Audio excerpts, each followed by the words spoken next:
राधे राधे, प्रणाम। मैं पूनम अपने यूट्यूब चैनल पूनम सरिता संगीत में आप सबका तहे दिल से स्वागत करती हूँ और आप सबके लिए प्रभु से मंगल कामना करती हूँ। आप सभी लोग स्वस्थ रहिए, मस्त रहिए और अपने जीवन में खूब तरक्की करिए। आज मैं आप लोगों के लिए बहुत सुंदर भजन लेके आई हूँ। आप लोग सुने और बताएं कैसा लगा। अपनी राय कमेंट में ज़रूर दीजिएगा। खूब सारा प्यार और आशीर्वाद बनाए रखिएगा। अगर चैनल पर नए हैं तो चैनल को सब्सक्राइब करना ना भूलिएगा।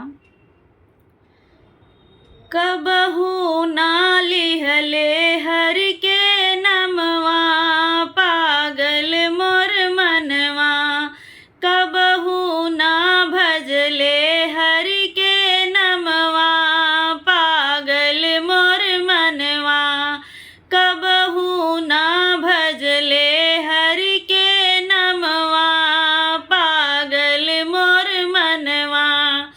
हमरे दुआरवा पे गंगा बहतु है रामा।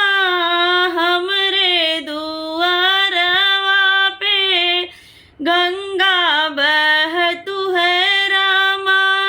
कबहू ना कैलिया सननवा, पागल मोर मनवा।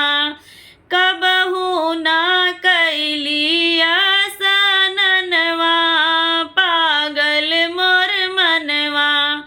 कबहू ना भजले हरि के नमवा, पागल मोर मनवा।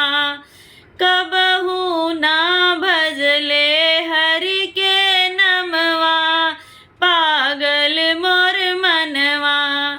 हमरे दुआरवा पे साधु बसतु है रामा। हम